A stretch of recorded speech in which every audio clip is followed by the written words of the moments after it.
Misiles Tomahawk. Tomahawk missiles for Ukraine. Tomahawk missiles for Ukraine. The information has been confirmed. At the bilateral meeting between Trump and Zelensky last Tuesday in New York, the Ukrainian president requested the delivery of long-range, nuclear-capable Tomahawk missiles for Ukraine. To make matters worse, according to Zelensky himself, Trump responded, "We're working on it." Danger of direct war between Russia and the United States. Good evening, good afternoon, and good morning. From Berlin, Germany, we begin the 271st broadcast of Demolishing Political Myths talks. Thank you very much for joining us, and please remember to help us with a thumbs up against censorship. On the other side of the screen, and the other side of the European continent, from Madrid, Spain, we are joined by Mr. Fernando Moragón. Fernando, how are you? Everything good over there? Fernando Moragón. Fernando, ¿qué tal todo por ahí? Bien, no nos podemos quejar. Es decir, el continente se sigue hundiendo. Well, we can't complain. I mean, the continent keeps sinking. But, well, since this is something we already knew, we're in that process, right? Still, the temperature is pleasant, it's nice, you can go outside, a bit of cloudiness in the afternoon, but that's fine. And here, well, people are talking about the interviews that were done with him first in the United States, then I think in the United Kingdom, with Pedro Sanchez and so on, where Pedro Sanchez said, "I'm not stepping down, I'm coming back, I'll run again and represent myself again and I'll keep running, and so on until the end of my days." More or less, that's where we are. Yes. But I need to do something, Ezequiel. I know this is going to lower the ratings for sure. I mean, because but I don't know why talk about missiles. They're not mine. Missiles. My missiles. I don't know if you get it. Anyway, I know this is terrible, but I couldn't resist. En fin, yo sé que esto es horrible, o sea, de verdad, pero no podía resistirme. By the way, I wanted to congratulate you on your extremely high level of English. Finally, Fernando. Finally, entire decades.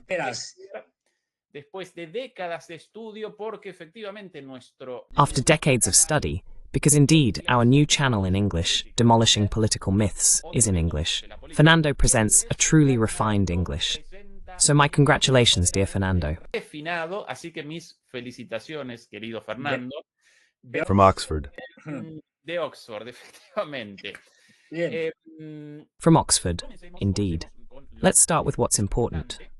Based on this publication and this interview released on video, this is the American outlet Axios, here translated into Spanish, with a column published 2 days ago, written by Barak Ravid, Dave Lawler, and Colin Demarest. Zelensky asked Trump for Tomahawk missiles to force Putin to make peace. Zelensky asked Trump for Tomahawk missiles to force Putin to make peace. And here is the interview conducted by this outlet, which is very close to the Democrats, openly anti-Russian, and very close to the Democratic neoconservative hawks, by the way. And in this interview, Zelensky brought up some issues, such as the Tomahawk missiles, straight from his own mouth, in black and white. I'll start a bit, Fernando, with what Axios reported, then we'll present some excerpts from the interview, and finally, I'd like your analysis and perspective on the matter. Y finalmente querría tu análisis y tu perspectiva al respecto. El presidente ucraniano Volodymyr Zelensky pidió al presidente Ukrainian President Volodymyr Zelensky asked President Trump during their meeting on Tuesday to provide Ukraine with Tomahawk missiles, which could give Ukraine the capability to strike as far as Moscow, Russia. The intrigue. Zelensky told the Axios show on Wednesday that he had asked Trump for an additional weapons system that could force Russian President Putin to enter peace talks, perhaps without Ukraine having to use it. Reading between the lines, Zelensky did not name that weapons system during his interview with Barak Ravid of Axios, but said that if Russia knew Ukraine had it, the pressure to negotiate would increase enormously. A Ukrainian official and another source familiar with the meeting between Trump and Zelensky confirmed that it was the Tomahawk, a long-range, precision-guided missile.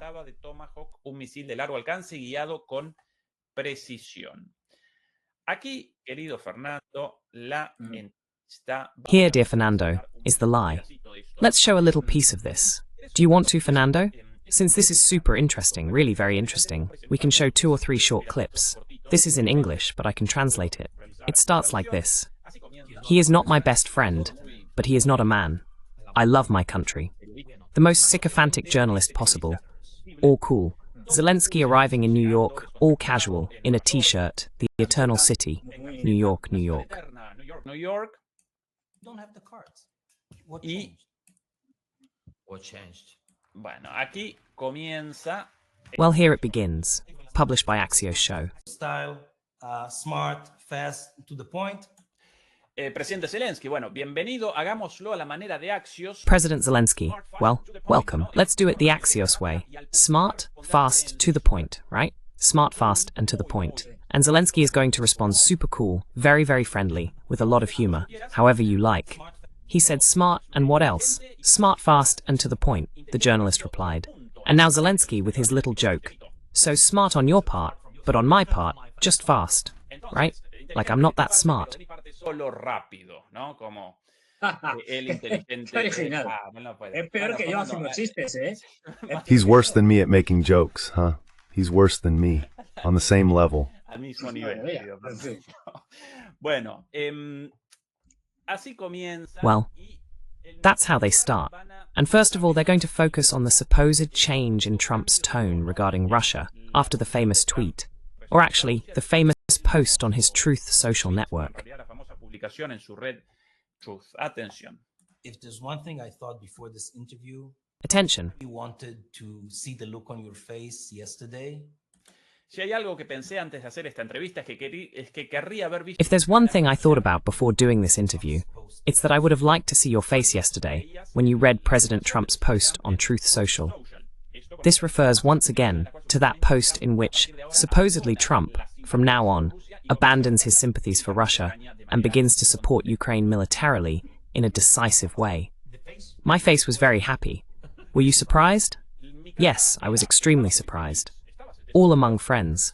Well, this is one of those interviews where journalists, in a way, already answer in their questions. Right? Like, you do want a nuclear weapon to bomb Moscow and kill Putin, right? Isn't that so?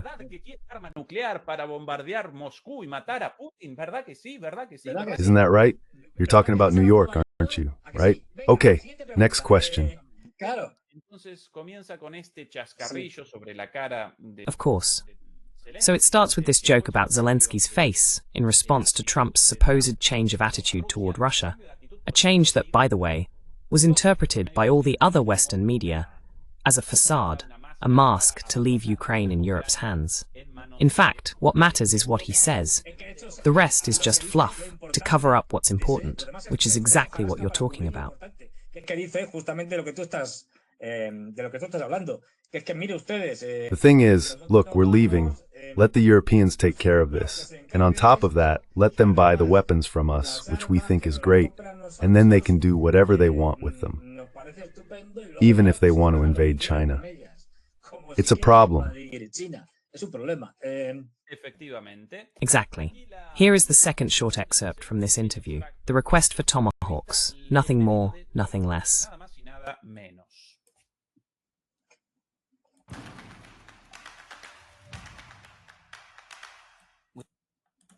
Wrote yesterday, which was again a very big shift. With everything Trump wrote yesterday, which was a big change, you know, Ukraine right now is definitely not losing the war, but it's not winning either. And Zelensky himself sums it up by acknowledging, not winning, we are not winning. Zelensky reconociendo not winning, no estamos ganando. Yeah, it's true. Sí, es verdad. Yes, it's true. We don't have enough weapons. Yes, indeed. We don't have enough weapons. No, we don't have enough weapons. This is Zelensky's English. We don't have enough weapons. No tenemos a lot of things we are not comparable with. No tenemos un montón de cosas, no somos comparables. We don't have a lot of things. We can't be compared in terms of the number of weapons, drones, artillery, and missiles. The big problem is that we don't have air defenses. Well, he's always making a constant request for more weapons, always pleading. So don't you think that today he was given the green light to use long-range American weapons against targets inside Russia? Contra objetivos dentro de Rusia. Inside Russia. Be very honest. I'm very honest. I think that if we have a long-range weapon inside Russia, Quiero serte honesto, creo que si en algún momento I want to be honest with you. I think that if at some point we were to obtain those long-range weapons from the United States, we would definitely use them. So you would use them? And Zelensky replies, we would use them indeed. Against Moscow? Asks the journalist. Look, Zelensky responds, this isn't about ellipses. We're not terrorists.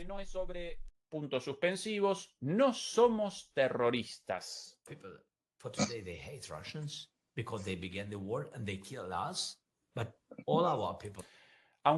Although our people hate the Russians because they started the war and are killing us, Understand that we don't need to attack civilians. but all our people understand that we don't need to attack civilians.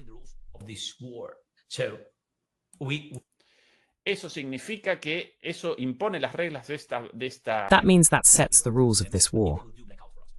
So we would attack their military targets, but if they caused a blackout, left us in the dark, and we had long-range weapons, more powerful weapons from the United States, then we would attack their power plants. Sus centrales energéticas. They attacked the Prime Minister's office. Yeah. The journalist now says, the Russians attacked the Prime Minister's office. Would you tell him to make sure he knows where the nearest bomb shelter is? ¿Qué les dirías entonces tú ahora a... What would you say now to the officials in the Kremlin, working in the Kremlin? Would you tell them they need to know where the bomb shelters are? This journalist is so serious, right, Fernando? Yes, well. He practically gives the whole sentence, so Zelensky just has to nod in response, nothing more. And now, Zelensky is going to answer. First of all, also, the whole interview is edited, but with camera changes. First, Zelensky responds. First of all, do they need to know where the bomb shelters are? Tienen que saber dónde están los refugios antibombas. They need it. If they will not stop the war, they will need it in any case. And they have to know that we Tienen que saberlo si no van a parar la guerra. in Ukraine. They need to know this if they're going to stop the war. And they need to know that if they keep attacking us, we will continue to respond. Well, that's about it for the interesting part regarding the use of weapons. And now, a little further on, the mention of Tomahawk missiles, indirectly at first, but later confirmed by his own advisors. What big thing, what real, empirical, tangible thing, not a Trump post on Truth Social on his social network, what unique, tangible, and significant thing would you need from President Trump? Necesitarías del presidente Trump. That you need President Trump to give it to you so you can win on the battlefield. win on the battlefield. I ¿Qué think cosa necesita? What would you need President Trump to give you? What big and tangible thing would you need President Trump to give you in order for you to win the war on the battlefield? En el campo de batalla. Y And Zelensky responds, yes. creo que el presidente Trump ya lo sabe. Se lo dije. I think President Trump already knows. I told him yesterday what we need. One thing, I already told him. And what was that? Se lo dije. Which was ¿Y qué cosa era? I will not tell you which was it, No voy a decirte lo que era. but I will tell you that. I'm not going to tell you what it was, but I'll tell you that he said, we're going to work on it. Was it a weapon system that you feel you need? And Zelensky very seriously replies, yes, in fact we need it. Sí, por cierto, lo necesitamos. That we will use it, because if we will have it, I think it's additional. But that doesn't mean we would use it. Because if we had it, it would be something that would put a lot of pressure on Putin to sit down and negotiate. Kind of systems, but he can stop Putin. Con este sistema de armas, si nos lo entregara, With this weapon system, if it were delivered to us, it could stop Putin. It would force him to sit down and negotiate. Well, Fernando, indeed, according to this very outlet, shortly afterward came confirmation from Zelensky's own advisors that in fact, at the meeting held a day before this interview, on Tuesday, in New York, during the general debate of the 80th session of the United Nations General Assembly, both in New York, they held a meeting, this is public knowledge, and there he specifically requested Tomahawk missiles, something confirmed by countless media outlets, such as here Reuters. Ukraine's Zelensky asked Trump for Tomahawk missiles, according to Axios. One more before your analysis, Fernando. Here, the British Telegraph, Zelensky asks Trump for Tomahawk missiles in private UN meeting. Tomahawk en reunión privada en la ONU. Bueno, a ver, lo primero, las noticias mandan. Well, look, first of all, the news dictates everything. You know that. That's how the world works. Events keep happening and everything moves very fast. I just had, well, through encrypted messaging, I can't say which system, a conversation, and they've confirmed to me the specific type of Tomahawk that Trump is going to send to Zelensky. I just sent you a photo on WhatsApp. This is an exclusive. Hey! Ahí lo tienes. Hola, que este es el tipo de Tomahawk. There you go. Hi, this is the kind of Tomahawk on WhatsApp. Oh no, I haven't sent it to you. Hold on. No, wait, no. Wait. I made a mistake. Damn, let's see, one moment. This is really important, please. What? Let's see. Here. Okay, there you go. I had made a mistake. There you go. Please put it up, because this is the specific model we already know. The model of Tomahawk they're going to send to Zelensky. See if you can put it up. It's important. Now we'll describe its features, because it's not the conventional model. There it is, the Tomahawk, the original one, the one from the Native Americans. That's where the missile gets its name from.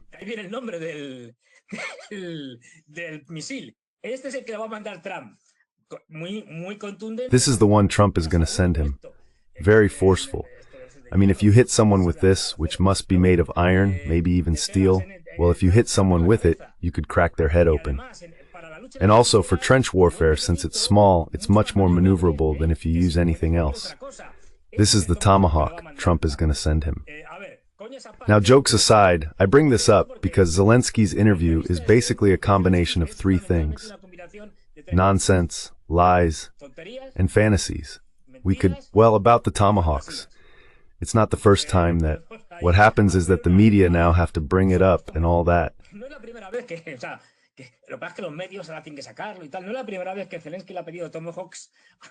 This isn't the first time Zelensky has asked Trump for Tomahawks. He's been asking him for a long time. He's asked him several times. Eventually, Trump told him, "You're dumb, kid." In other words, no. How are we going to give you Tomahawks? Do you want the Russians to wipe out Europe and attack us? So no. So he tries to play it cool and says no, a weapon and all that, but he doesn't say it outright because otherwise he'd look even more ridiculous. Look, Tomahawks aren't even a decisive weapon, they're cruise missiles. Period. We're not talking about nuclear weapons here. But besides, we already know the answer. He said no. That's what's not being told.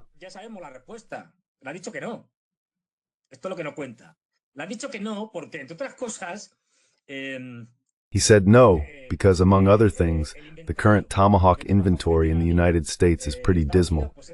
It's estimated that the US has about 3,500 of them. That's not really enough to go around handing them out like, wait, more people want me to give you 500 or 600, right? And even more so, and we'll talk about this later, especially as, unfortunately, let's hope we're wrong, the second part of the war against Iran is approaching. Because in one of Trump's tweets, one of the 200-something he posts a day, he said the following: "We have a real opportunity," a very short tweet. "We have a real opportunity to achieve greatness in the Middle East. Everyone is ready for a special event." Todos están listos para un evento especial. Por primera vez en la historia, lo haremos. For the first time in history, we're going to do it. We don't know, we can't even imagine where this is going.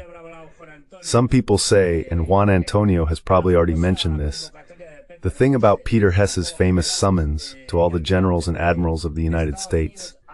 Some say that this meeting is related to this, because what we've been told from the Pentagon is laughable, or at least what some media outlets have reported.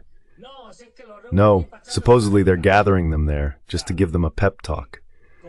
So you're telling me you summon every general the United States has, many of them deployed abroad, just so the Secretary of Defense can tell them some tall tale, give them a little speech, and rally them? Come on, please. 800 generals. By. As Juan Antonio rightly pointed out, he will probably notify it because he knows it better with all the ratios. The ratio is about 1,500 soldiers per general. In other words, a disaster. There are more generals than soldiers. So, he will want to carry out a purge, especially of the generals who support the Democrats. That's why he's calling them all together. But another option being discussed here, those meetings, is because something big is going to happen. And the most likely big thing is a second war against Iran. Now that it's clear the talks are completely broken off, due to the West, especially the Europeans, the disgraceful French, British, and Germans.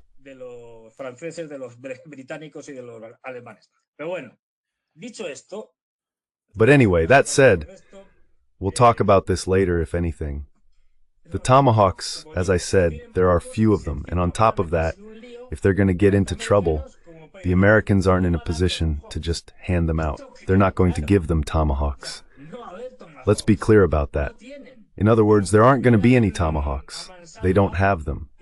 But even if they had plenty, now we're talking not so much about them being able to do much more damage, but we're talking about missiles that, well, have a long range. I don't remember exactly how much, but it must be around 2,000 kilometers or something like that. If I remember correctly, that's pretty much how it is, indeed. So, well, we're no longer talking about a drone that, yes, it can also go maybe 2,000 kilometers, but it's more basic. Anyway, the Tomahawks, the cruise missiles, and specifically the Tomahawks, are subsonic. Let's not think that these go, what the Americans have are subsonic, meaning they don't reach the speed of sound.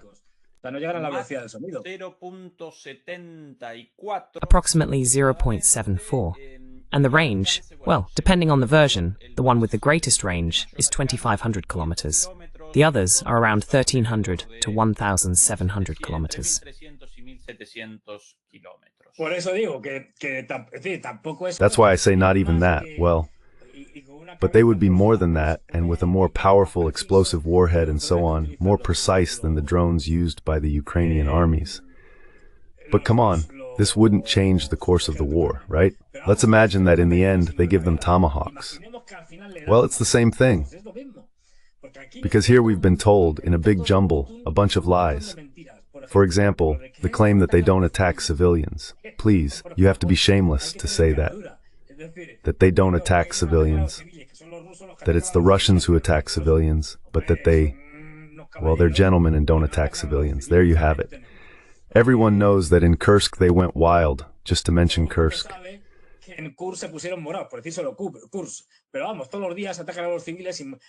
But come on, civilians are attacked every day and civilians die. Just yesterday, civilians died. Not to mention, in an attack, I don't know if it was in Belgorod, I can't remember now. But anyway, because these are also indiscriminate attacks.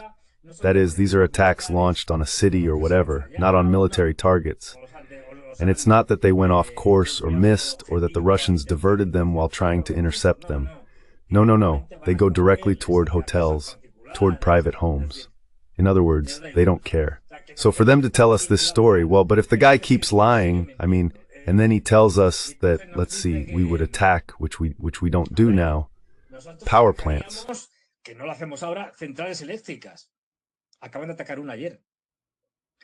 They just attacked one yesterday. I mean, really, it's published everywhere. I mean, no, it's not like, this, which I think is fine, right? Look, that they attack, it's normal that in a war, both sides attack each other's energy sources, that the Ukrainians attack the centers as they've been doing for a long time. It's not just power plants anymore, but also oil refineries, depots, etc. Well, that's normal. This is part of war. And in fact, the Russians accept it that way. If you notice, there are no reprisals because they've attacked an oil refinery.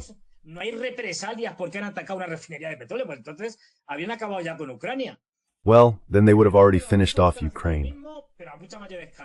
It's true that the Russians are doing the same thing, but on a much larger scale. They just destroyed today, well, yesterday too, a plant, I think it was an electric one, near Kiev. Don't take my word for it, because honestly, with all this mess, I'm starting to lose track. Anyway, don't try to tell me that we would only start attacking their energy systems, like power plants, because you're already doing it. This guy is a compulsive liar. I don't know if it's because of the white powder, or if he was always like this since he was born.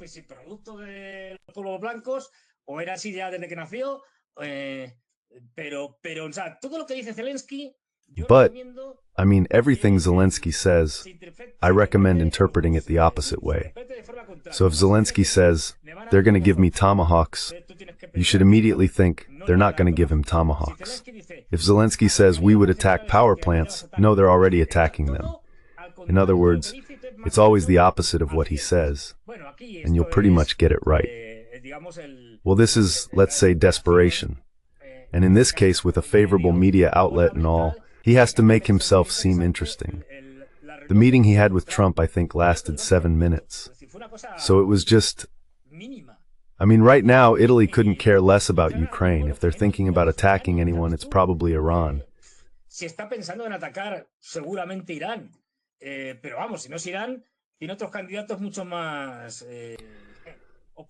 But come on, if it's not Iran, there are other candidates that are much more suitable or reliable, or I don't know how to put it, considering those statements they're making, like, we'll do it and so on. Well, no, this is just nonsense. Just like at one point, they also asked, just for the sake of asking, they even asked for nuclear weapons, just asking for the sake of it. But this is like if I go and meet, I don't know, with the president of my condo association, and I say, hey, give me a rocket so I can go to the moon. And he'll say, no, what I can give you is the contact info for a really good psychiatrist I know. He's a friend. Because that's the most he could say to me. And all of this is just craziness. They have to keep up that front, that they can still win. In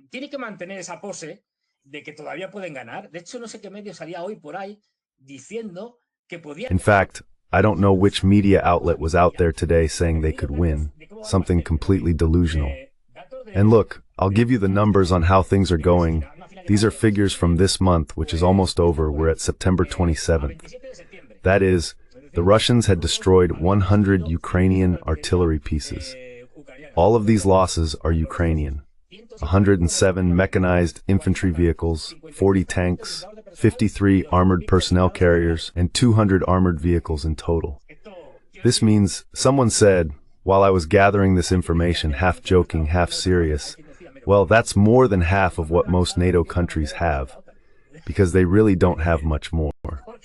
Well, they don't stand a chance.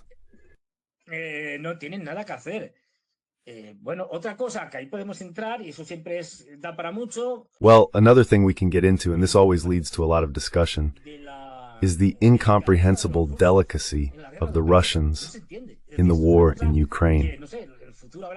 It doesn't make sense. This is something that, I don't know, in the future will have to be explained by future historians because, well, I don't even want to think about what the Americans would do if they were in a comparable situation, or what the Ukrainians themselves would do if they could. But Ukraine itself doesn't have the manpower. We're seeing it every day, along the entire front line. The whole area of penetration, from Donetsk and Zaporizhia toward the west, is falling, and at a speed that for a war of this kind is tremendous. Both Dnipropetrovsk and Zaporizhia. There, the Ukrainians themselves are admitting that they no longer have a real front line. What they have are small enclaves, with soldiers here and there, but without any connection between them.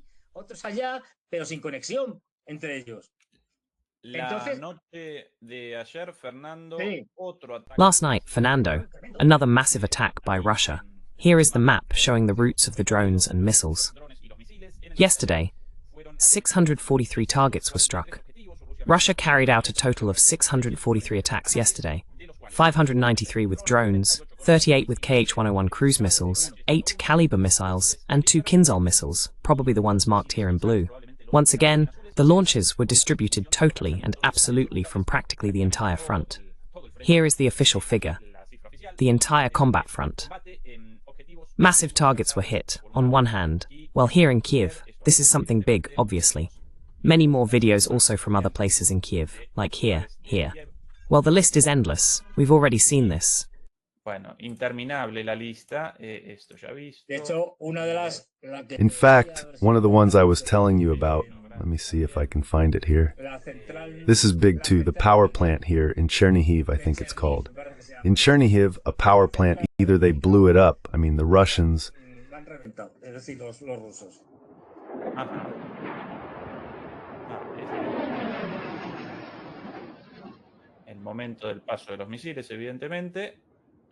The moment the missiles pass, obviously. Soon, for sure, the explosion. Well, pay attention to the quantity, okay? Only in the... Oh no, this is the state-owned company Antonov. Well, more and more attacks. But this happens every day. Some days it's more, other days it's less. But we have to be clear that this is a daily occurrence.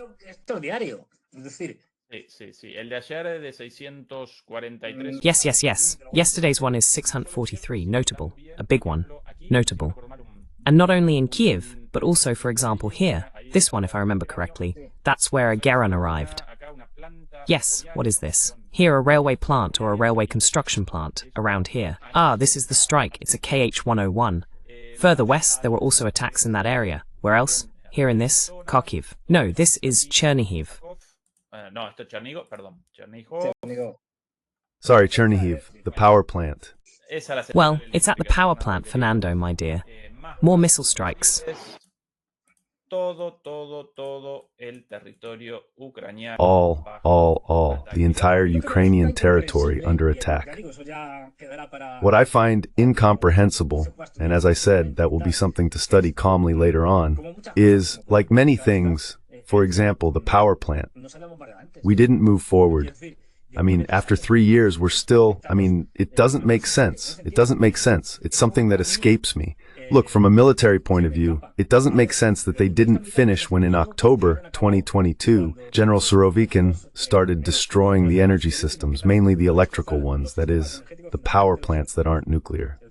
And then they stopped. In January, they stopped. They resumed it almost a year later.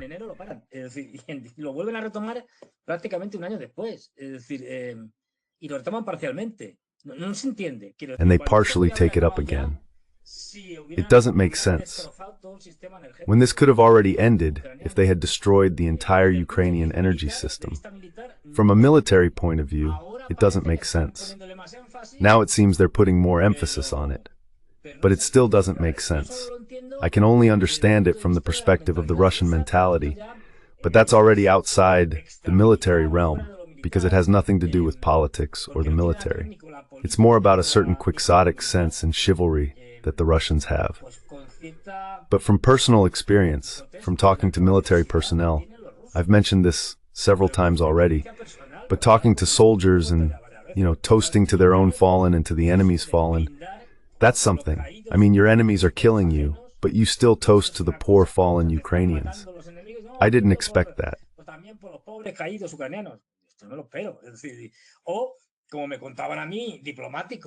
Or as diplomats in Moscow told me in 2022, when Surovikin was in command and all that, and I would say to them, well, I suppose you'll keep going and end up destroying the entire Ukrainian energy system. And a Russian diplomat would say to me, come on, no, because then the Ukrainians will freeze to death. And I would say, that's the point. This is a war. That sense of chivalry, of fair play, of playing clean that they have kind of stuck in their heads. And then, yes, indeed, they consider it a civil war in a certain sense, and that these are all brothers, and you can't treat them as harshly as you would treat a German, for example, who has nothing to do with it, and who historically they haven't exactly gotten along with. Well, since World War II.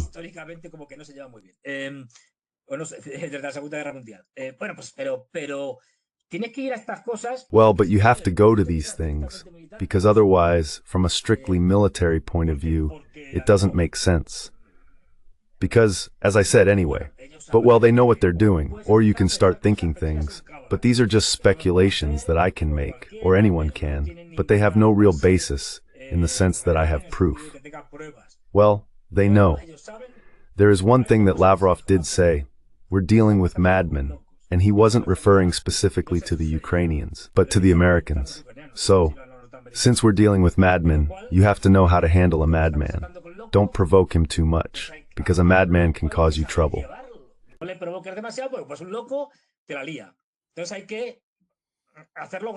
So it has to be done gradually, right? I can understand that. And then there are speculations that, as I said, are based on some things that have been said, like this is going to last for many years and so on. I'm not talking about the specific conflict in Ukraine, but rather the changes in the wars to shift from the old order that's disappearing to the new order, right? So, well, there are those who say there's no point in ending things quickly with Ukraine, because the real goal is to end, whether faster or slower, with NATO. In other words, we know this isn't a war between Ukraine and Russia, it's a war between NATO and Russia.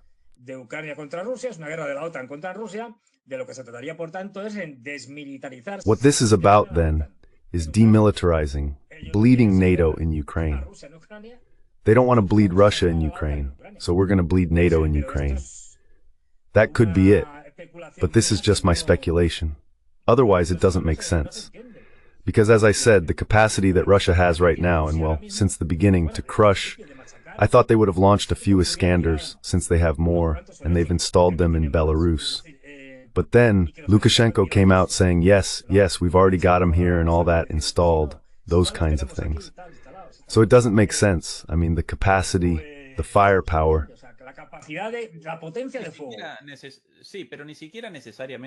Yes, but not necessarily with Oryechnik. Fernando, could they use the Iskander missiles to attack the entire electrical infrastructure and determine the of Ukraine, as they have done at some point, but only for a few days? Sure, for a while, but take this operation all the way to the end. And the moment you cut off the power, it's over. I mean, no one can fight without power. I mean, you bomb a factory, for example, and especially the Soviet-era factories the Ukrainians have, which are very resilient. And you can bomb it, and unless you hit a very strategic spot, the factory can quickly get back up and running. It's a matter of repairing a few things, diverting the destroyed areas, well, the production line or whatever, to another place, and we've seen this in many wars.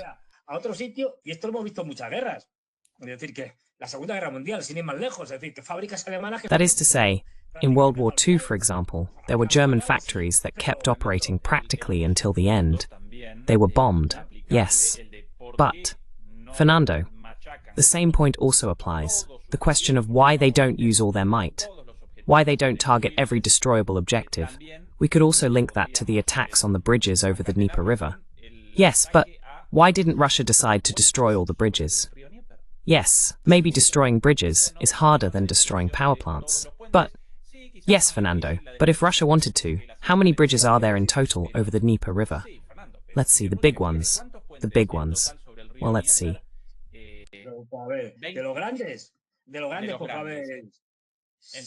I don't know right now. 6, 7, 8, I don't think there are more of the big ones. Fewer. 10 at most of the important ones. 10 bridges. If they decided to destroy those bridges, wouldn't that split Ukraine in two?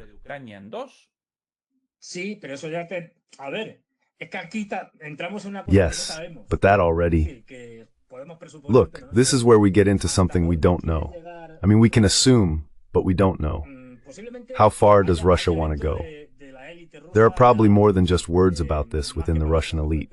Some people say, if we pay attention, although you should never pay too much attention to Medvedev and his trolling, but there was a very funny troll where he practically occupied all of Ukraine, except for a narrow strip where he said, no, we'll leave this. But really, it was a strip that was just laughable, right? Up to the Dnieper. Just these. Look, if we go by what Putin has said, and we shouldn't necessarily think that everything Putin says is true either.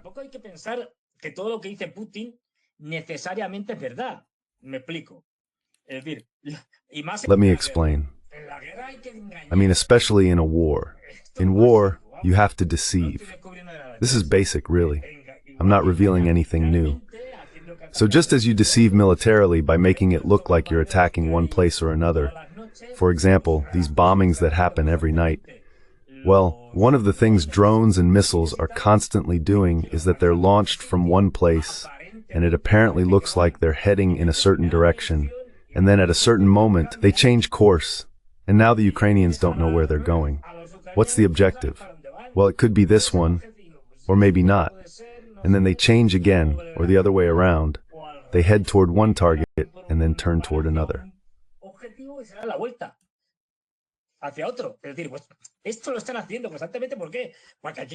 That is to say, they are doing this constantly.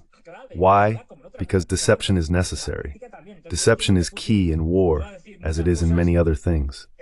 Well, it's the same in politics.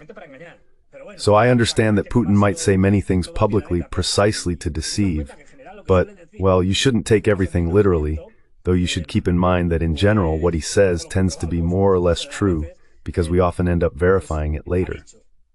He has said that it's necessary to create the famous security cushion, or this buffer zone, between what is Russian territory and what remains of Ukraine.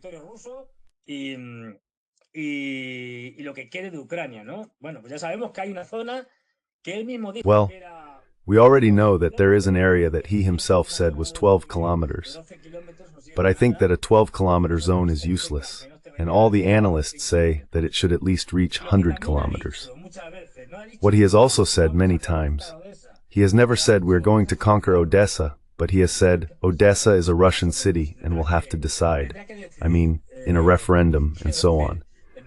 All of this has been said by Putin, Lavrov, and all those Russian leaders.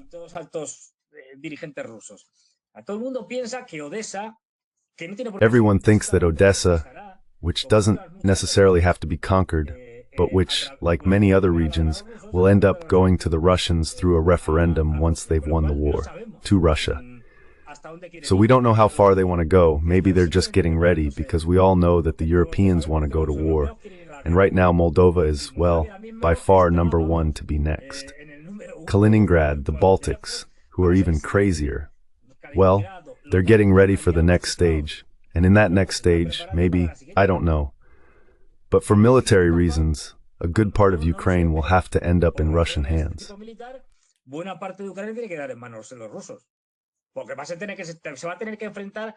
Because he's going to have to face the European NATO, so to speak, or the militarized European Union, depending on how you look at it. We know he has said, no, this is going to last more than a decade. He said that.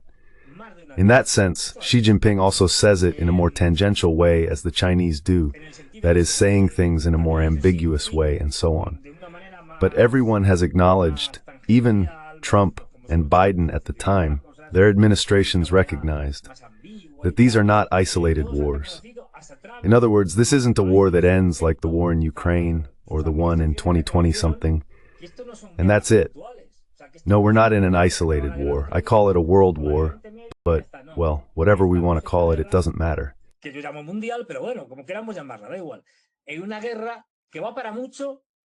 a war that will be long, and in which there will be many conflict zones or fronts, however we want to call them. So, well, I think the Russians know this, the Chinese know this, and they are preparing for it.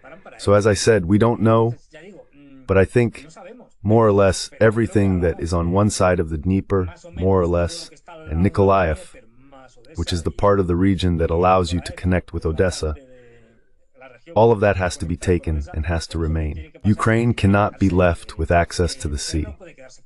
In fact, one of the things that has been circulating, we don't know if it's true or not, is that there was an operation prepared mainly by the British to enter Odessa. I mean, they are already in Odessa, but to enter and take the city.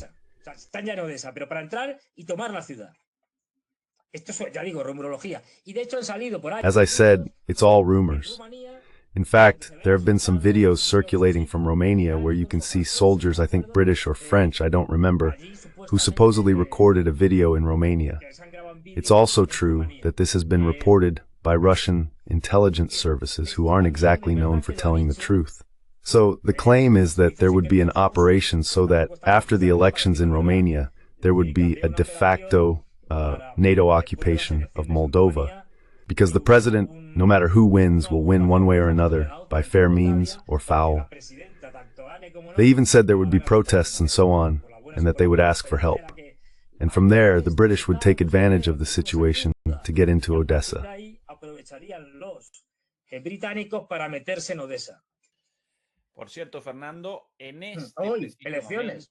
By the way, Fernando, right now, Sunday today, the Moldovans are holding parliamentary elections. Here is the BBC column reporting on this. Moldovans are hoping for a decisive electoral result, while their leader warns about Russian interference. What a surprise! The Russian threat. Today they are determining the composition of Congress, indeed under strict measures restricting the vote for any voter merely suspected of pro-Russian sympathies, nothing more.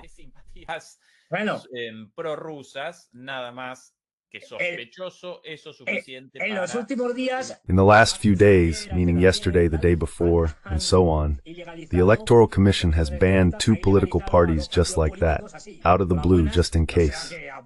From the opposition, of course. So, well, all the established political candidates are legalized. Some, like the former president, well, still president, the president of Gagauzia, is in jail. The former president of Dodona, more or less, is under house arrest. So that's the situation of the opposition, right? I mean, obviously in Transnistria they've set up only 2 or 3, well, very few polling stations, and people are complaining because there were huge lines, way fewer than in previous elections. In Russia, it's even more outrageous because, of course, most Moldovans in Russia, well, they're pro-Russian Moldovans, let's say. And they've only set up 2 polling stations, one in Moscow, I think, and another in St. Petersburg. So, of course, there were hours-long lines. I saw the photos.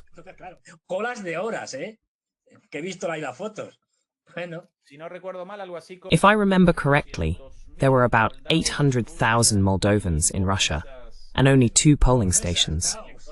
And in Europe, with a much smaller number, there were about 10,000 polling stations. I don't remember the exact figure, but that's the proportion. Yes, yes. And the famous mail-in vote that's going to come, you can't imagine that's going to be a free-for-all, really. Mail-in votes are going to come from the ancestors of Moldovans. Seriously. From the dead, from whoever is needed. So this is going to be textbook fraud.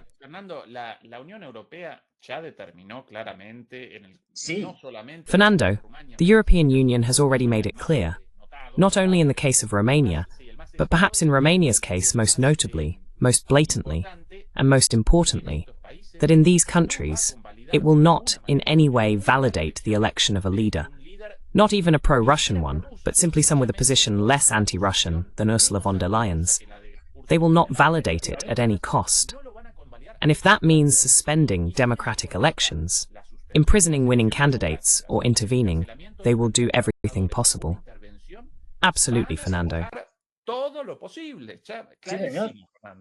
It's crystal clear. After what happened in Romania, we all understand it now. I mean, they're going to do whatever it takes. And we'll see now, because there aren't any important elections. I don't know if there was one recently in some lander or something, but anyway, there aren't any national ones. But in Germany, they're still having the famous debate about whether to ban the party that, according to the polls, even if just barely, is currently the main party, or would be the most voted party, which is Alternative for Germany. So they're still considering whether to ban it or not, because if it wins, they have to ban it.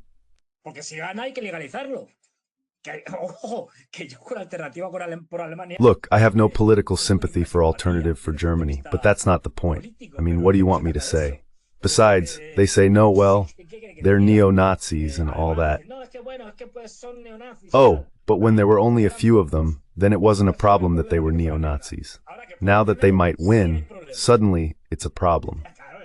Of course, it's really blatant.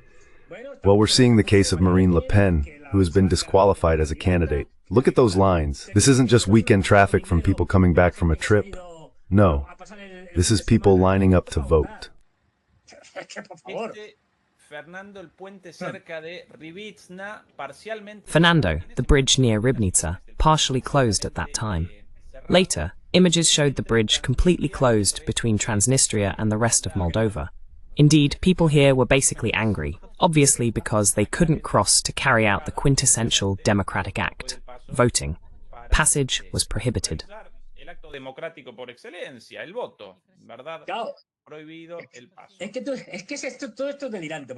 The whole thing is just crazy, because the Moldovans are the ones claiming it. They say, no, Transnistria is Moldova.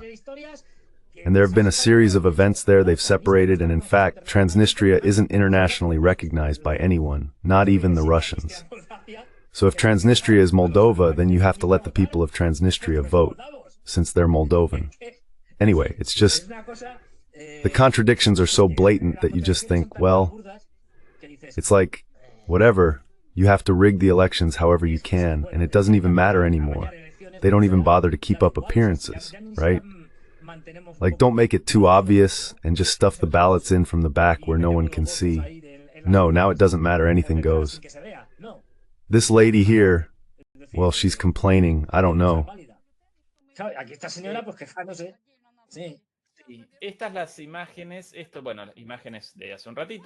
These are the images. Well, images from just a little while ago. And here, we showed them at the time, dear Fernando. Do you remember? When it all started, they're arresting Pikachu. The Moldovan government has stopped it.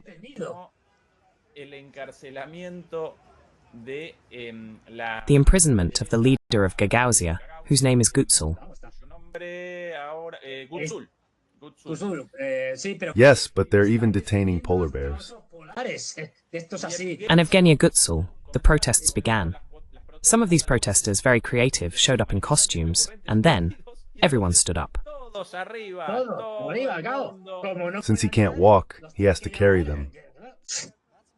All detained. This is very strange. It just looks ridiculous because you see them arresting what look like giant stuffed animals. The masterminds behind this protest are geniuses because they managed to create a political and media event out of nothing. Arrested. Pikachu, arrested. That little bear. Rosa. I can't remember their names right now. Yes, well, all of them. All of them. And you say, man, everyone is clear that they were endangering Moldova's national security. You just had to see how easily they moved. How easily they moved. These people were a threat. You just think, my goodness, how ridiculous. Fernando, shifting the focus a bit.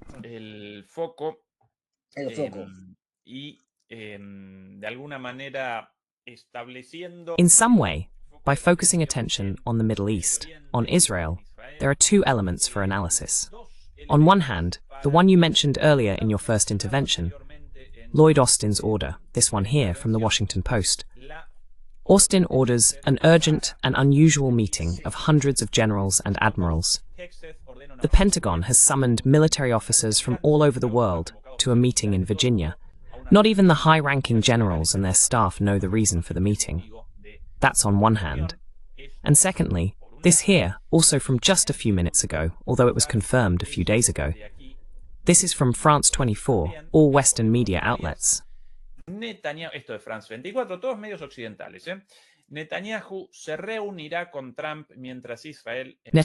will meet with Trump as Israel faces isolation over the Gaza war, amid growing isolation abroad and increasing pressure at home. Israeli Prime Minister Benjamin Netanyahu will defend his intention to finish the job, as they call it in English, in Gaza when he meets with US President Donald Trump on Monday morning. However, according to many media outlets, they are not actually going to deliberate about Gaza, but rather about a bigger, slightly more powerful country. Mayor, un poquito más Un poderoso, poco más grande. A little bigger, yes. y con la posibilidad de la creación de And with the possibility of creating nuclear weapons. Although, incredibly, the Iranians keep delaying and delaying the development of nuclear weapons, the only possible defense model against out-of-control Western powers. If you want an example of this, there's North Korea. The only way. Netanyahu and Trump could be deliberating over the characteristics of the evidently imminent attack, second attack, or, well, new attack. Second war, or whatever we want to call it. Second war of Israel against Iran. And could Ezekiel have made the call? Could he have summoned the generals to inform them of this situation? Pues mira, claro, estamos hablando. Well, look, this, Chava, we're talking, and we always have to keep this in mind, about a declining empire with supposedly dignified Europeans who are also completely out of control in their decisions, in their meetings. Anything is possible, even the most absurd things. We have to keep that in mind. These people, the ones who more or less make these decisions and their advisors, the ones who inform them, because those at the top have no idea, are guided by what others tell them. These are people who are out of touch with reality. So, there could be several possibilities here, but who knows? One indeed, as that Trump post said and so on, that something big is coming, meaning they're about to change nothing less than the course of human history.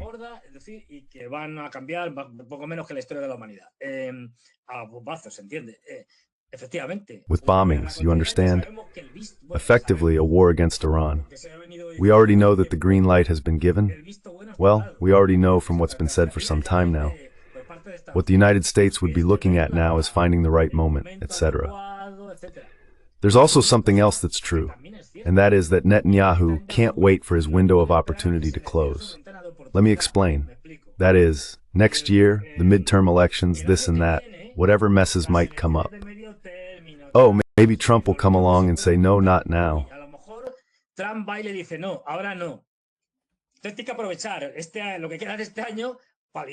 Take advantage of what's left of this year. Mitigate it. Basically, it's pretty easy for him, aside from his internal problems, well, that's it.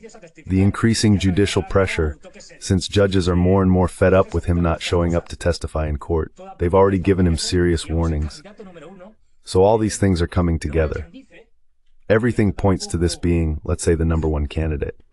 Then there are those who say, but this isn't certain either, that it could be the case of Venezuela. There's a theorist, well, yes, a theorist, Tukolvi, I think his name is, from the Pentagon, I believe. My memory is failing me now.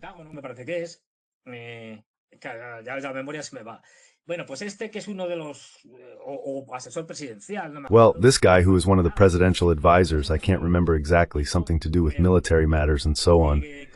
Well, this guy is someone who, let's say, drawing on the ideas of Mackinder or Spikeman and others, talks about the American Mediterranean. What is that? Well, he considers making quite a few mental leaps that the Gulf of Mexico, the whole Caribbean area, etc., with the neighboring countries, is an essential backyard, even more so than the rest of Latin America. And therefore, it would be fundamental, and of course with the issue of oil, to invade Venezuela or do something outrageous in Venezuela.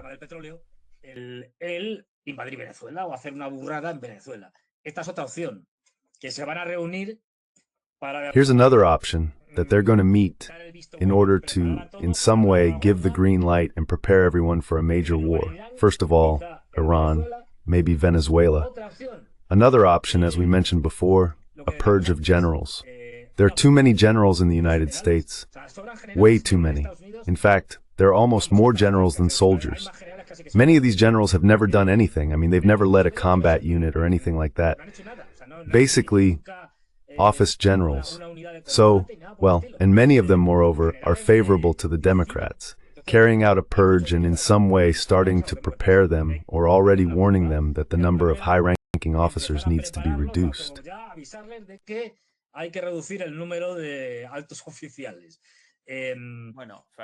Well, Fernando, maybe several of those things at once. the purge part is highly likely. Yes. Even more so after the incidents involving posts by US generals celebrating the death of Charlie Kirk, the YouTuber, influencer, and political activist. Well, that's for sure. Now, regarding the other two strictly military issues in terms of the possibility of interventions, the situation in Venezuela could perhaps be an attempt to gain political capital for the Trump administration, but it would carry enormous risk and would almost immediately lead to a sharp increase in oil prices in an international energy market that has been very tense since the start of the war in Ukraine, the sabotage of the Nord Stream pipelines, and so on and so forth. Etcétera, etcétera, etcétera. No generaría mucho sentido, pero... It wouldn't make much sense. But now, regarding Iran, Fernando, as you just pointed out, Netanyahu can no longer delay a direct confrontation, which he has wanted for years, at least since 1996, with the publication of that document prepared for his first government in 1996, called a clean break in English, if I remember correctly. Un quiebre limpio is the Spanish translation. At this moment, the Republicans hold the majority in both chambers of the US Congress, in the upper and lower houses.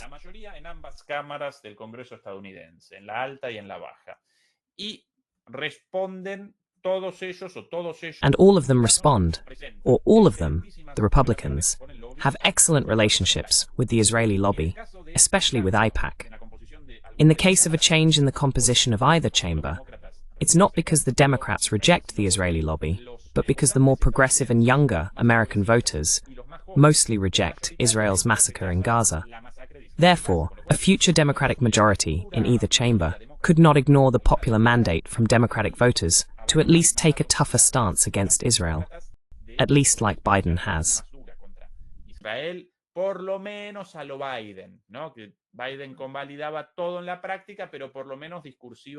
was practically validating everything, but at least in his speeches, he set some sort of limit, and that was before the massacre was carried out in its current terms. Over here, well, to sum up the idea, Netanyahu, it's do or die, he wants this right now. And Trump, as always, sending signals to one side and the other. Here are some interesting reflections on this from this man, Tucker Carlson. With this, we're risking the demonetization of the video because of the copyright on this interview. Just a tiny little piece. I mean, Bibi's running around, this is a fact, I'm not guessing about this, because I talked to people he said it to, is running around the Middle East, vote for Trump, which I did vote, I campaigned. Esto, Fernando, de Tucker Carlson, a propósito de la... This, Fernando, about Tucker Carlson, regarding Benjamin Netanyahu's urgency, this also, without a doubt, is of very, very high importance, because more and more, in the MAGA camp, and even in the conservative Republican camp, not directly aligned with Israel, critical voices about Israel are starting to emerge, with this idea that Israel is leading US foreign policy. Unlike what we supposedly saw in the past, Israel is, in some way, the mothership, the aircraft carrier of the United States in the region.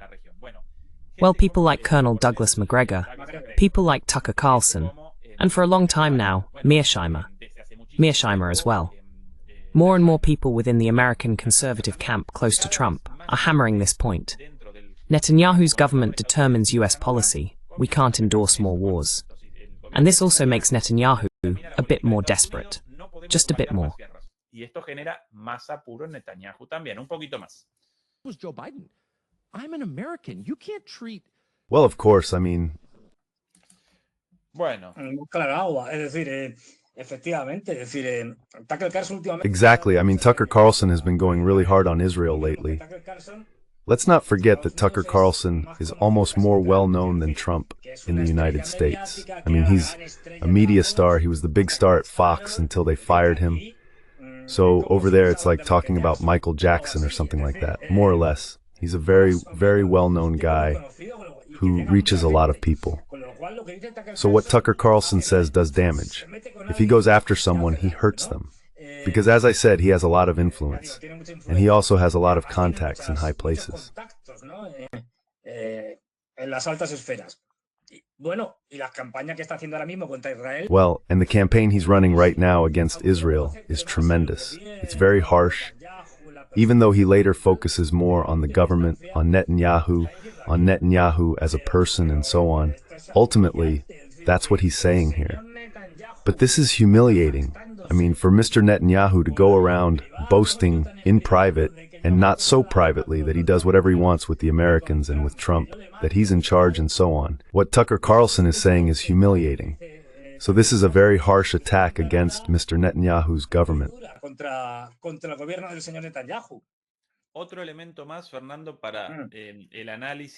Another element, Fernando, for analysis, and also along the same lines, the idea that more and more members of MAGA, the Trump movement, Make America Great Again, are showing a certain reactivity toward Israel. And let's remember that for many, whether true or not, debatable, hard to determine, but for many, the assassination of Charlie Kirk was perpetrated by Israel, by the Mossad. Yes, by the Mossad. That's the version being spread in the United States, among many people, especially among MAGA supporters. And that, logically, generates a lot of animosity from those who are now Israel's allies. Therefore, before that ticking time bomb explodes in the United States, Netanyahu needs to hit as hard as possible and as soon as possible.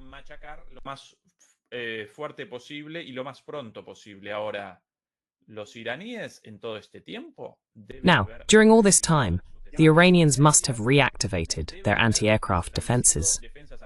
They must have established much more efficient air defenses than in the past. It's unlikely they would make the same naive mistake again, being caught off guard by an attack like the one that happened in the early days by Israel, with nuclear scientists and high-ranking officials sleeping in their homes, despite the escalating tensions and the possibility of an attack. As a result, all of them were killed along with their families, naturally, in attacks on their homes on the first day. In my opinion, Netanyahu would be committing suicide with such madness. But well, Netanyahu's actions abandoned logic a long time ago. And as we've always said, Netanyahu... Y lo que hemos dicho siempre, el señor Netanyahu se preocupa mucho más por sus problemas personales. He cares much more about his personal problems than about anything else. And if in order to solve, or in quotes, postpone, his personal problems over time, he has to destroy half the planet, he doesn't care. It's all the same to him. So from there, of course, anything is possible. As I said, let's not forget, in that sense, his position is very similar to Zelensky's. They are two figures who, moreover, share certain ideas equivalent to Nazism. Well, in Zelensky's case, it doesn't even have to be equivalent.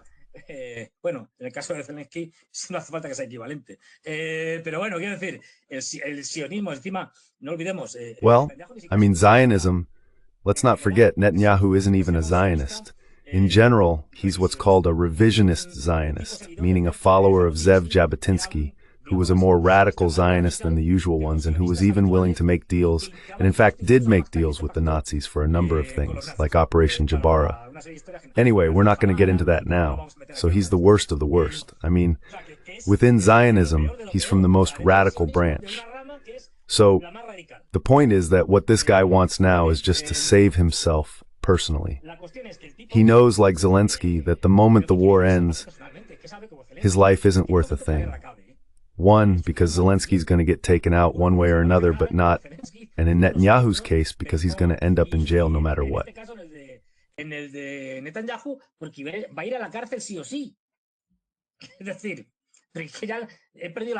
mean, I've lost count of the number of lawsuits he has open for all sorts of things, not just for corruption, but for trying to end democracy by eliminating the independence of the judiciary, for lawsuits filed by Israelis themselves, by the families of the hostages against Netanyahu, accusing him of effectively refusing to recover the hostages. He has everything. So he's a man who knows he's going to jail and for a long time. So at that point, what matters most is saving himself and his family and his closest group, if you will, and so on. And for that, he's willing to do anything. I mean, we already saw it at the United Nations. Almost the vast majority of the delegations walked out, something he already knew was going to happen. He couldn't have cared less.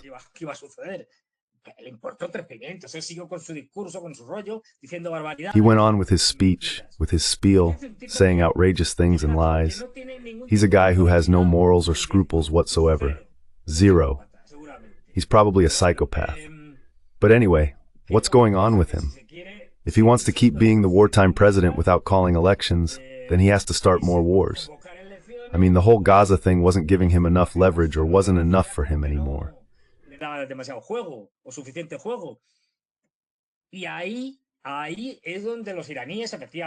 And that's where the Iranians, exactly, I've already said it. The Russians have quickly supplied them with the MiG-29, which is already there. In fact, they've been seen flying it. The MiG-29 is a fighter jet. Strictly speaking, it's an interceptor, a fighter designed to shoot down other fighters, to put it bluntly. But anyway, as an emergency measure, they're also supplying them, and apparently it's already agreed upon, more S-400s.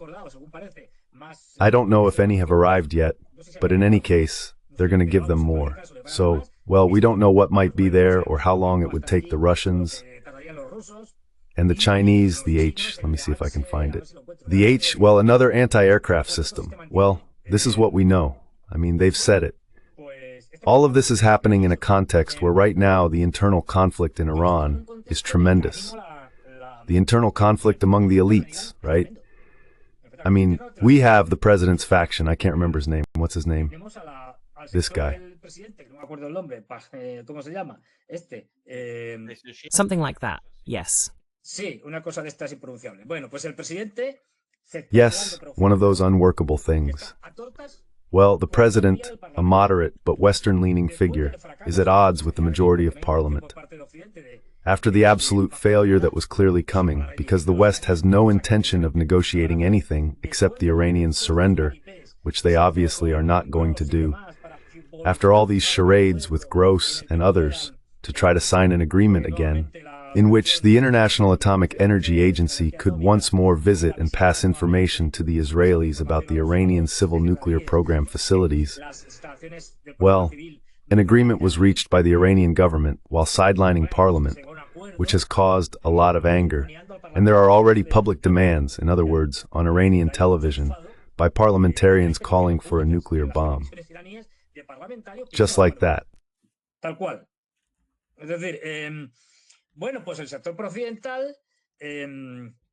That is to say, well, the Western sector has been boycotting Parliament so that it couldn't make decisions, vote on decisions, and it seems that this coming week they are indeed going to try again, and this time they will actually meet.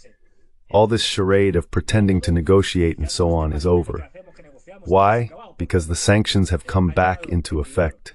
In other words, the re-entry, the reinstatement of the sanctions that had been lifted from Iran automatically, since the French, the British, and the Germans refused to negotiate anything seriously with the Iranians.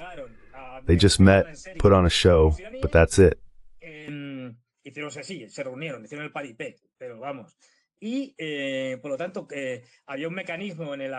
therefore, there was a mechanism in the agreement made between the Americans, British, French, Germans, Russians, Chinese, and Iranians, from which the Americans withdrew.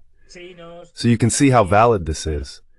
The Americans, with Trump in his first term, on their own, and just because they felt like it, broke the deal and left, when the agreement was already signed, an agreement that was already in effect.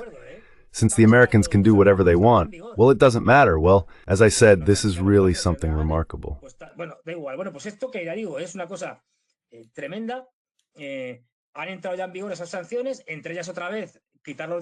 Those sanctions have already come into effect, including once again removing them from the well-known SWIFT system, the interbank information system, and well, they're also, as I said, at each other's throats right now.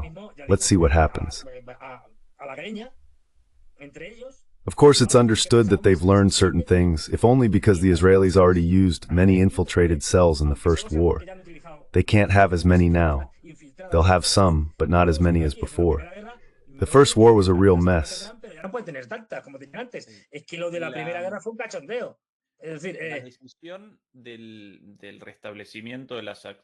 The discussion about the re-establishment of sanctions. This happened on the 27th. Indeed, it reactivates sanctions against Iran at a level or with a severity not seen since 2015. It reinstates the pre-2015 sanctions, despite Iran's willingness to restore its relationship with the International Atomic Energy Agency, led by Grossi.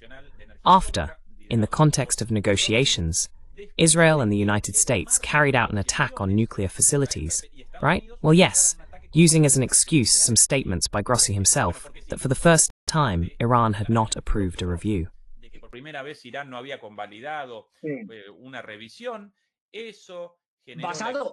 Based on a report by the International Atomic Energy Agency made by Palantir's Artificial Intelligence. About Palantir, yes. From Palantir. That is to say, in the copy. What a coincidence. Yes, Mossad. So despite all those abuses, the attacks during the negotiations, the leaking of documents provided by the International Atomic Energy Agency about Iranian nuclear facilities to Israel, and if I remember correctly, Israel is not directly involved. If I remember correctly, they don't even participate. Not only do they not participate, they don't submit a declaration of their existing nuclear weapons. No. Not them, of course. But even so, they receive leaked information from Grossi, obviously, or with Grossi's approval. Despite all that, incredibly, the Iranians reactivated negotiations with the agency and with Grossi to rebuild the relationship. And in that context, they decide to re-establish sanctions against Iran. Fernando, the Iranians are too naive. No, I think that more than being naive, what they have is a conflict of interest in their brutal excesses. Notice what I'm saying, conflicts of interest. Because let's see, what you're pointing out is that it couldn't be more blatant. I mean, let's attack because you're not allowing it. After the famous 12-day war and after the leaks you mentioned, etc. No. So we're going to attack you because you're not letting us inspect again. Then the Iranians go and reach an agreement to allow inspections.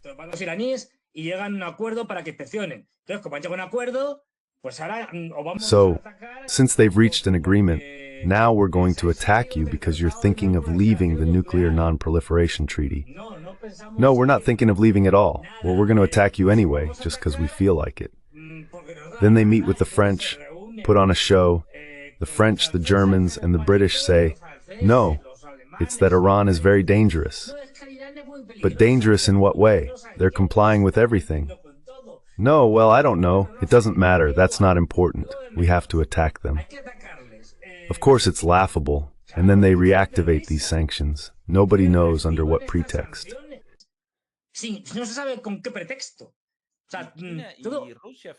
China and Russia, Fernando, have already rejected them. They rejected the sanctions, which means they will create a way to bypass them. There's also a major conflict looming. The Chinese and the Russians have already said it at the Security Council meeting, where this issue was discussed.